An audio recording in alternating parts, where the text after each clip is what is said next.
अब देखो ये क्वेश्चन हमने अभी पिछली वीडियो में सॉल्व किया है। अब जो नेक्स्ट क्वेश्चन है ये देखने में बहुत कठिन लगता है, बहुत सिंपल क्वेश्चन है और ये हर 2-3 साल में रिपीट होता रहता है, या ऐसा रिपीट होएगा आता है जो, या फिर देखो एक ये जो है क्वेश्चन आप लोगों को ये भी दिख रहा होगा, ये वाला, या तो बीच में सिलेंड्रिकल शेप आ जाएगी या क्यूब शेप आ जाएगी। तो इन दोनों को ट्राई करना, मैंने क्लास में एक दोनों करवा रखे हैं। इसको नहीं होगा तो मैं सोल्व करवाऊंगा, लेकिन पहले इससे पहले मैं एक क्वेश्चन जो है दूसरा सोल्व करवा रहा हूँ। देखो जैसे ये वाला जो है, ये क्वेश्चन वैसा ही है जैसा अभी हमने किया, 2 चार्ज उसको रखेंगे, तो इसको भी ट्राई करना, ये सिमिलर है। मैं क्वेश्चन सोल्व करा रहा हूँ ये वाला। Conductor of length L, area of cross section A, connected to battery. एक कंडक्टर है जिसकी लेंथ एल है, उसका क्रॉस सेक्शन एरिया ए है, मतलब मोटाई उसकी ए है, और उसको बैटरी से जोड़ा है जिसका ईएमएफ पोटेंशियल वी है। ड्राइव करना एक फॉर्मूला, करंट डेंसिटी और रिलैक्सेशन टाइम। तो अच्छा, एक इसमें याद रखना ड्रिफ्ट वेलोसिटी भी हमें ध्यान रखनी। क्या याद रखनी है? Drift velocity. ड्रिफ्ट वेलोसिटी पे या तो छोटा सा डेरिवेशन है वो आ जाए या सवाल आ जाए। ये ड्रिफ्ट वेलोसिटी है, रिलैक्सेशन टाइम है, करंट डेंसिटी, ये सब एक दूसरे से ही मिले जुले ही फॉर्मूले हैं सारे। तो इसलिए ड्रिफ्ट वेलोसिटी इस सवाल में पूछी गई नहीं है, लेकिन मैं चाह रहा हूँ कि जितने भी छोटे छोटे कंसेप्ट हैं इस सवाल में ही सारे हो जाएं क्लियर, तो अच्छा रहेगा। तो सबसे पहले देखो ड्रिफ्ट वेलोसिटी क्या है। इसको डेफिनेशन तो आपके पास नोटबुक में भी होगी, डेफिनेशन बताऊंगा, मैं सिर्फ समझा रहा हूँ अभी। तो अगर ये कंडक्टर है और कंडक्टर को हमने एक बैटरी से कनेक्ट कर दिया, तो बैटरी के पॉजिटिव जो चार्ज है उससे ये एंड जुड़ा है तो ये पॉजिटिव हो जाएगा ये, और नेगेटिव चार्ज से जुड़ा है तो ये नेगेटिव हो जाएगा। तो पॉजिटिव टू नेगेटिव क्या जनरेट होती है? Electric field. और इलेक्ट्रिक फील्ड अगर जनरेट होगी, ये पॉजिटिव कैसे हो जाएगा? देखो इसे बात को थोड़ा समझें अगर, तो ये पॉजिटिव, ये जो टर्मिनल है, ये वाला जो टर्मिनल, ये जो वाला जो एंड है तार का, ये पॉजिटिव टर्मिनल से जुड़ा है। तो ये कंडक्टर है, इसमें फ्री इलेक्ट्रॉन होंगे, तो इलेक्ट्रॉन जो है पॉजिटिव टर्मिनल की तरफ अट्रैक्ट होंगे, क्योंकि इलेक्ट्रॉन जो होते हैं नेगेटिव, और नेगेटिव पॉजिटिव चार्ज की तरफ, पॉजिटिव की तरफ अट्रैक्ट होते हैं। तो इलेक्ट्रॉन जैसे यहाँ से निकलेंगे तो किसी ना किसी एटम से निकले होंगे, और इलेक्ट्रॉन अगर एटम से बाहर निकलता है तो पॉजिटिव हो जाता है। तो इसी तरह से बहुत सारे इलेक्ट्रॉन जब निकलेंगे तो पूरा एंड ये पॉजिटिव हो जाएगा, और इलेक्ट्रॉन यहाँ से निकल के ऐसे मूव करके बैटरी में से होके, सेल में से होके दूसरे एंड पे आ जाएंगे, और दूसरे एंड पर जिन एटम्स पे इलेक्ट्रॉन जाएंगे, तो अगर कोई एटम इलेक्ट्रॉन को गेन करता है तो नेगेटिव, तो इस तरह से ये पूरा नेगेटिव। लेकिन याद क्या रखना है? याद रखने के लिए पूरा प्रोसीजर नहीं बनाना है, याद रखने के लिए कि जो पॉजिटिव टर्मिनल है जिस कंडक्टर के एंड से जुड़ा है वो एंड पॉजिटिव, और नेगेटिव टर्मिनल जिस कंडक्टर के एंड से जुड़ा है वो एंड नेगेटिव हो जाएगा। और नेगेटिव टू पॉजिटिव क्या जनरेट होती है? Electric field. तो इलेक्ट्रिक फील्ड अगर कहीं पर हो तो वो फोर्स लगाती है। एक फॉर्मूला है ना हमारे पास, F equal to Q E. ये फॉर्मूला क्या बताता है? कोई चार्ज अगर इलेक्ट्रिक फील्ड पे रखा जाए तो उस पर एक फोर्स लगता है, और अगर वो चार्ज नेगेटिव हो, जैसे यहाँ पे इलेक्ट्रॉन है, तो इलेक्ट्रॉन पे जो फोर्स लगेगा, इलेक्ट्रॉन माइनस चार्ज का होता है, तो मैंने माइनस ई क्यों लिखा है? माइनस डायरेक्शन बता रहा है, क्योंकि इलेक्ट्रॉन पे जो फोर्स लगेगा वो इलेक्ट्रिक फील्ड के अपोजिट डायरेक्शन, तो इलेक्ट्रॉन पे ऐसे फोर्स लगने लगेगा। लेकिन यहाँ पे सिंगल इलेक्ट्रॉन तो होगा नहीं, यहाँ पे बहुत सारे इलेक्ट्रॉन होंगे, और इलेक्ट्रॉन के साथ साथ यहाँ पे एटम्स भी होंगे। तो इलेक्ट्रॉन पे जब फोर्स लगेगा वो इधर खिसकता हुआ इस फोर्स की डायरेक्शन में बढ़ता हुआ जाएगा, तो एक इलेक्ट्रॉन की दूसरे टक्कर होगी, दूसरे एटम से होगी, और टक्कर होने के बाद वो जब यहाँ पे पहुँचेगा तो उसकी जो वेलोसिटी इनिशियली थी वो टक्कर से कम हो जाएगी, और फिर दूसरी टक्कर होगी, तो हर बारी उसकी वेलोसिटी चेंज होती जाएगी। तो किसी कंडक्टर में जो फ्री इलेक्ट्रॉन है उनकी एवरेज वेलोसिटी ही क्या कहलाती है? Drift velocity. तो किसी कंडक्टर में जो इलेक्ट्रॉन है, इलेक्ट्रिक फील्ड अप्लाई होने के कारण जब वो वेलोसिटी गेन करते हैं, तो एक पॉइंट से दूसरे पॉइंट तक जाने में जो उनकी एवरेज वेलोसिटी है वही ड्रिफ्ट वेलोसिटी है। तो average velocity of free electron in a conductor is called drift velocity.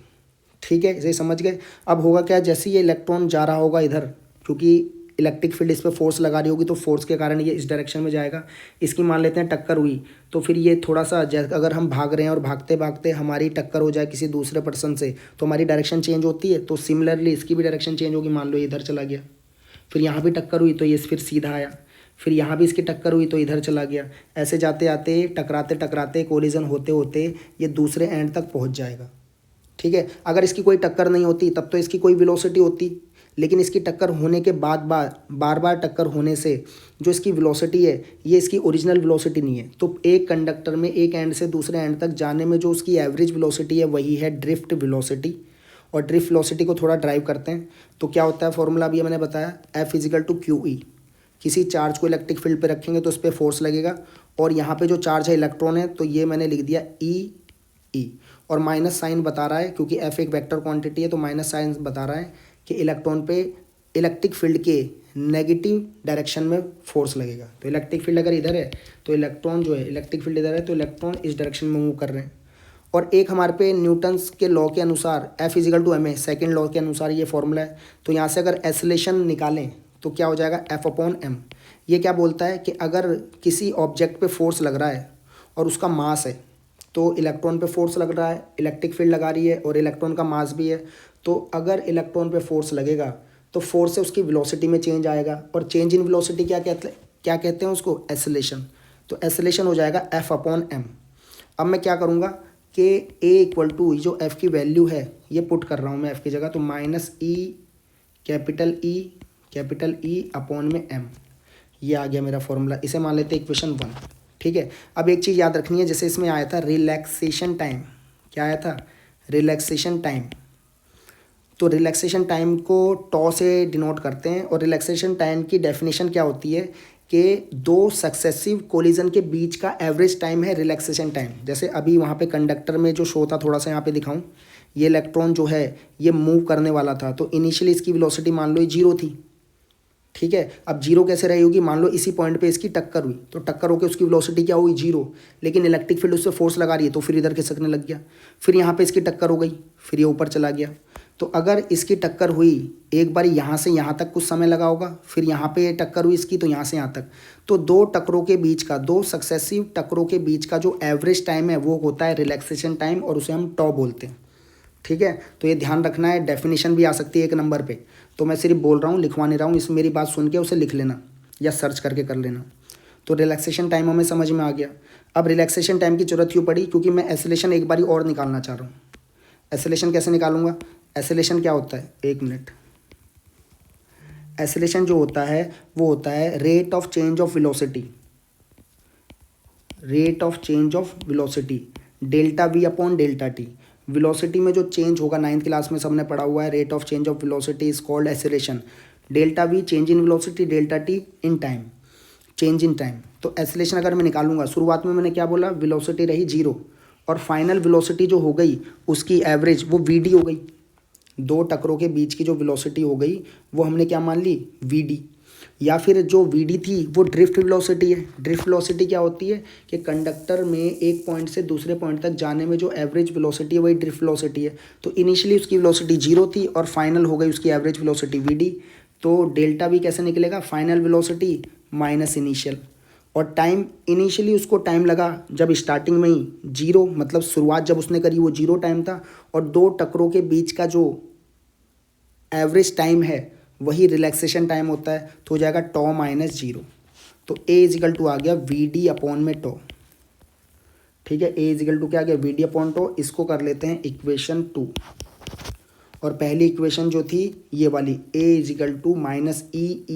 -EEm, और इक्वेशन 1 और 2 में दोनों में एसलेशन है, तो इसको क्या कर सकते हैं हम, दोनों को इक्वल रख सकते हैं। तो क्या हो जाएगा, VD/टॉ इक्वल टू -EEm। यहाँ से VD अकेला करो तो ड्रिफ्ट वेलोसिटी आ गया -EEm और टॉ। तो ड्रिफ्ट वेलोसिटी और जो रिलैक्सेशन टाइम है उसमें रिलेशन का एक फॉर्मूला बन गया हमारा। अच्छा, एक फॉर्मूला और भी है, वो कर रखा है सबने, ये ध्यान रखना कि करंट और जो ड्रिफ्ट वेलोसिटी है उसमें रिलेशन क्या था, वो I=NEAVD। ये छोटा सा डेरिवेशन है, इस पर न्यूमेरिकल भी आ सकते हैं, तो दोनों चीज़ें हमें याद रखनी है। तो एक तो अभी मैंने ये करवाया तुम्हें, लेकिन क्वेश्चन में ये नहीं पूछा था। क्वेश्चन में पूछा हुआ है कि हमें करंट डेंसिटी और रिलैक्सेशन टाइम में चाहिए रिलेशन। तो सबसे पहले अभी हमने क्या समझा, ड्रिफ्ट वेलोसिटी, कंडक्टर में इलेक्ट्रॉनों की average velocity due to electric field के द्वारा जो फोर्स लग रहा है, उस समय जो इलेक्ट्रॉन एक पॉइंट से दूसरे पॉइंट तक कंडक्टर में जाने में जो एवरेज वेलोसिटी है वही क्या कहलाएगी, ड्रिफ्ट वेलोसिटी। और दो सक्सेसिव का मतलब होता है एक के बाद एक जो टकरे लगेंगी, क्योंकि इलेक्ट्रॉन अकेला नहीं, हजारों लाखों इलेक्ट्रॉन होंगे, और जहाँ से इलेक्ट्रॉन निकले हैं एटम में से वो इलेक्ट्रॉन भी होंगे रास्ते में। तो इलेक्ट्रॉन की जो टकरें होंगी उसके कारण ही उसकी वेलोसिटी में चेंज आ रहा है, डायरेक्शन में चेंज आ रहा है। तो रिलैक्सेशन टाइम क्या है, दो सक्सेसिव टक्करों के बीच में लगने वाला एवरेज टाइम है, रिलैक्सेशन टाइम है। ठीक है, अब अगर हम इसको देखें ड्रिफ्ट वेलोसिटी, इस फॉर्मूले को थोड़ा एनालाइज करें कि ड्रिफ्ट वेलोसिटी किस पे डिपेंड कर रही है, ई, ये तो चार्ज है इलेक्ट्रॉन पे कांस्टेंट, इलेक्ट्रिक फील्ड जो हमने लगाई होगी अगर वो भी कांस्टेंट रखें, हम इलेक्ट्रिक फील्ड बढ़ाएं घटाएं तो ड्रिफ्ट वेलोसिटी बढ़ेगी। ठीक है, तो मतलब दो चीज़ तो नहीं हो सकती ना, चार्ज कांस्टेंट है और मास ऑफ इलेक्ट्रॉन कांस्टेंट है। तो ड्रिफ्ट वेलोसिटी किस पे डिपेंड कर रही है, डायरेक्टली प्रोपोर्शन है ई पे, और ड्रिफ्ट वेलोसिटी डायरेक्टली प्रोपोर्शन है रिलैक्सेशन टाइम की। तो अगर मैं इलेक्ट्रिक फील्ड बढ़ाऊंगा, इलेक्ट्रिक फील्ड कैसे बढ़ा सकता हूँ, मैं जो बैटरी है पहले से ज़्यादा पावर की बैटरी, ज़्यादा पोटेंशियल डिफरेंस की, ज़्यादा वोल्टेज की बैटरी लगा दूँ तो इलेक्ट्रिक फील्ड बढ़ेगी। और रिलैक्सेशन टाइम कैसे बढ़ाऊंगा, रिलैक्सेशन टाइम के लिए याद रखना है, रिलैक्सेशन टाइम होता है inversely proportion to the temperature. क्योंकि अगर मैं कंडक्टर को हीट दूं जिससे उसका टेम्परेचर राइज करेगा, और टेम्परेचर अगर राइज करेगा, temperature heat is a kind of energy, तो अगर मैंने टेम्परेचर राइज किया मतलब एनर्जी राइज हो गई किसकी, इलेक्ट्रॉन की। और इलेक्ट्रॉन अगर मान लो यहाँ से यहाँ तक जाने में पहले एग्जाम्पल के लिए 2 सेकंड ले रहा था, फिर यहाँ से यहाँ तक जाने में एग्जाम्पल के लिए 3 सेकंड, ये मिली सेकंड बहुत जल्दी, हम पता भी नहीं कर सकते कितनी जल्दी टक्कर हो रही है, लेकिन समझने के लिए बता रहा हूँ, 2 सेकंड ले रहा था और दूसरी टक्कर में 3 सेकंड ले रहा था। तो दोनों टक्कर का एवरेज टाइम क्या हो जाएगा, 3 + 2/2, एवरेज ऐसे निकलता है। तो 5/2 मतलब 2.5 सेकंड। तो हम बोल सकते हैं हर टक्कर में उसको लगभग 2.5 सेकंड लग रहे हैं।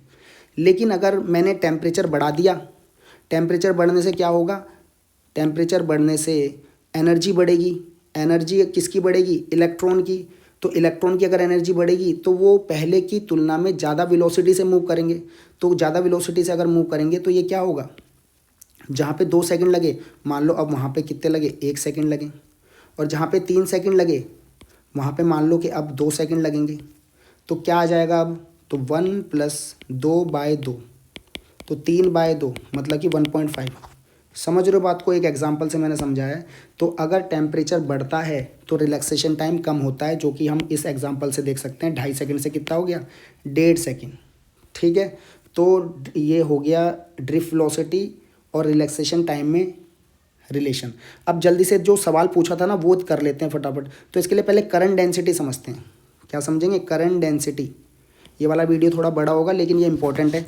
करंट डेंसिटी क्या होता है, करंट डेंसिटी, करंट डेंसिटी को ना हम जे से, जैसे कि एक डायग्राम देखते हैं, 1 मिनट। ये देखो एक डायग्राम है। अब ये डायग्राम क्या है, ये वायर है जिसका क्रॉस सेक्शन एरिया जो है डिफरेंट है। ये क्रॉस सेक्शन एरिया है A1 और ये है A2, मतलब एक एरिया कम है और एक एरिया ज़्यादा है। तो अगर यहाँ पे से करंट जाएगा, जब यहाँ से करंट जाएगा, मान लो I करंट जा रहा है, तो current per unit area, current per unit area कहलाता है ड्रिफ्ट करंट डेंसिटी। तो करंट डेंसिटी J होती है, और करंट पर यूनिट एरिया वो क्या होगा, वो होगा करंट डेंसिटी। बस ये ध्यान रखना है, ठीक है। 1 मिनट। तो J = हो जाएगा I/A, current per unit area is called current density. ठीक है, लेकिन एक बात थोड़ी सी इसमें ध्यान रखें, जैसे पिछले सालों में कुछ ऐसे सवाल भी आए हैं कि जो उसने काटा हुआ है ना, वो दोनों अगर तुम देखो, ये वाला पार्ट देखो A1 और ये वाला एरिया देखो A2, दोनों का जो एरिया है दोनों का डिफरेंट है, लेकिन कटिंग सही नहीं हो रखी है। तो परपेंडिकुलर कटा हुआ है, ये परपेंडिकुलर नहीं कटा हुआ है। तो हम एरिया कौन सा लेंगे, देखो यहाँ पे जो है ना, पहले वाला डायग्राम अगर समझे तो क्लियर होगा कि ये जो है ये ऐसे है, और एरिया जो है, एरिया एक वेक्टर क्वांटिटी की तरह भी ले सकते हैं। तो एरिया होता है किसी भी सरफेस से आउटवर्ड, और करंट भी इधर है। तो करंट और एरिया जो है दोनों एक ही लाइन के अलॉन्ग होने चाहिए, वो लेने हमें फॉर्मूले में। करंट जिस डायरेक्शन में जा रहा है, एरिया वेक्टर भी उसी डायरेक्शन में होना चाहिए। इससे समझ में आएगा। देखो अब अगर इसे मैंने टिल्ट कर दिया, तो एरिया होता है किसी भी सरफेस के परपेंडिकुलर आउटवर्ड। तो देखो क्या इसका एरिया चेंज नहीं हो जाएगा, कुछ इस तरह से हो जाएगा इसका एरिया, इसका एरिया इस तरह से हो गया। और करंट अगर जा रहा है तो करंट तो ऐसे ही जा रहा है, तो ये एरिया वेक्टर है और ये करंट है। अगर मैं यहाँ पे लगाऊंगा I/A2 तो गड़बड़ी हो जाएगी, क्योंकि करंट जिस डायरेक्शन में है, जिस लाइन के लॉन्ग है, एरिया वेक्टर भी उसी लाइन के लॉन्ग होना चाहिए। तो इसमें कुछ नहीं करना है, कंपोनेंट रिजोल्व करने वाली बात सबको पता है। तो इसमें क्या करेंगे कि हम ये मान लेते हैं, ये एंगल, 1 मिनट सॉरी, ये एंगल मान लेते हैं, ये एंगल जो है, ये एंगल कितना है, ये एंगल थीटा है। तो अगर एरिया ये A है तो थीटा के साथ क्या हो जाएगा, ए कॉस थीटा, और इसके परपेंडिकुलर ए साइन थीटा। तो देखो आई करंट की डायरेक्शन में जो है उस डायरेक्शन में ए कॉस थीटा है ना, तब करंट डेंसिटी क्या होगी, आई अपॉन में ए कॉस थीटा। ये ध्यान रखना है, एक आधे नंबर में आ जाए तो इसमें गड़बड़ाना नहीं है। करंट डेंसिटी में आई और ए दोनों एक ही लाइन के अलॉन्ग होंगे, वो फॉर्मूले में रखने। ठीक हो गई बात। तो इससे देखो एक और फॉर्मूला बन सकता है, आई इजिकल टू क्या बन सकता है, J A cos theta. I equal to क्या होगा, जे ए कॉस थीटा।